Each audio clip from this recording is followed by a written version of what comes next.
Britain went to war to force a sovereign nation to accept drug imports.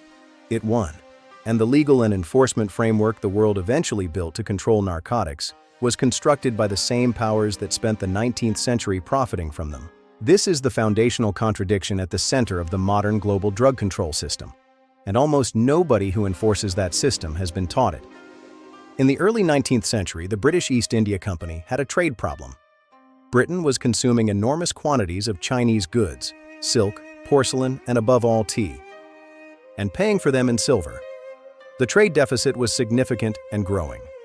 China had little interest in British manufactured goods.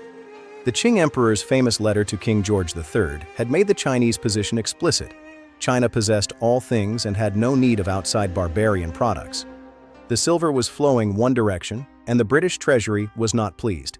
The solution the East India Company implemented was not a better product. It was a poison. Opium was grown in British-controlled Bengal, processed into a narcotic and shipped to China through a network of licensed traders operating out of India. The trade was technically illegal under Chinese law. The Qing government had banned opium imports and domestic consumption, but the East India Company ran it anyway through a combination of corruption of local officials, smuggling networks, and sheer commercial persistence. Between 1820 and 1839, the volume of opium flowing into China increased by a factor of 5. Chinese silver began flowing back to Britain. The trade deficit reversed, and millions of Chinese people became addicted to a substance being deliberately introduced into their country by a foreign commercial empire that had calculated the profitability of their addiction. The Daoguang Emperor appointed Commissioner Lin Zexu to end the trade. Lin was methodical, incorruptible, and entirely serious. In 1839, he confiscated and destroyed over 1,200 tons of British-owned opium at the port of Canton, writing a letter to Queen Victoria that remains one of the most morally precise diplomatic documents in modern history, asking how Britain could prohibit opium consumption at home while profiting from its export to China.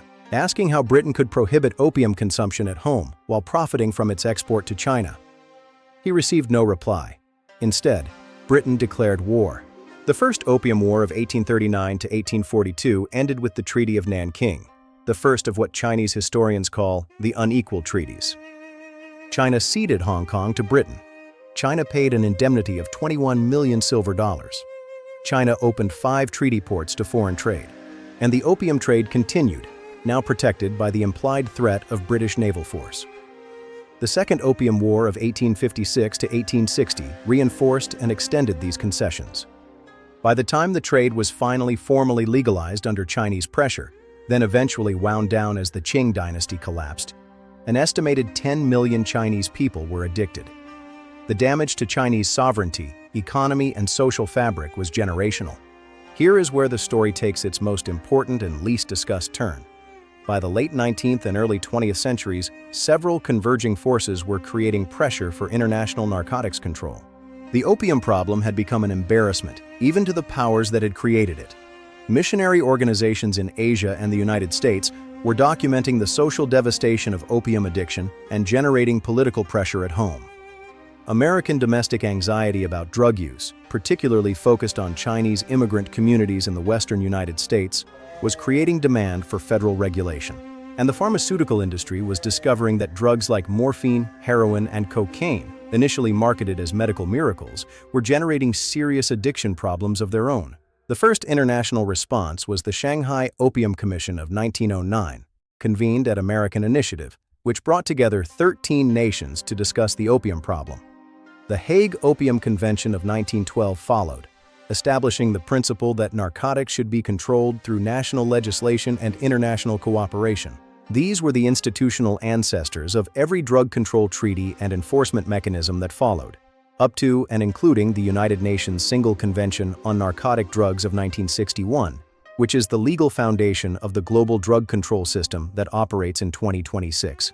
The men who built this system were from the same powers that had built the opium trade. Britain, which had fought 2 wars to force opium into China, was a signatory to the conventions that criminalized the trade it had pioneered. The United States, whose domestic narcotics anxiety was substantially driven by racial politics and the targeting of minority communities, became the most vocal international advocate for prohibition-based drug control. The framework prioritized supply-side enforcement and criminalization of production and distribution over demand-side treatment, embedding those priorities into international law in ways that constrained the policy options of every subsequent government. The countries that had been the targets of the opium trade, China, India, the nations of Southeast Asia, entered the international drug control system as objects of enforcement rather than architects of policy.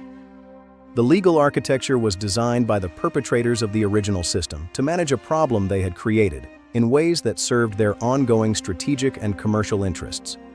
Pharmaceutical companies from the same imperial nations that had run the opium trade retained the right to manufacture and distribute controlled substances through licensed channels. The line between legal and illegal drug commerce was drawn in ways that protected existing industrial interests while criminalizing the informal trade networks that served poorer and less politically powerful populations. The Single Convention of 1961 is the foundation.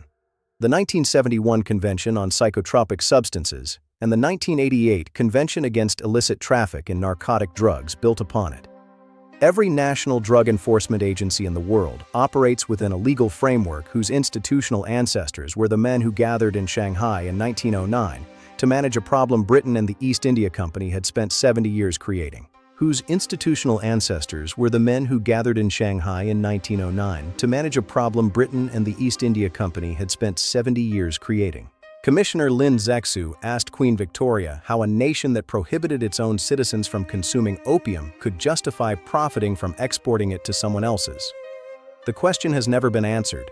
The system built in the century that followed did not answer it. The system built in the century that followed did not answer it. It institutionalized the contradiction instead. The modern war on drugs was designed by people who had already won a war to sell them.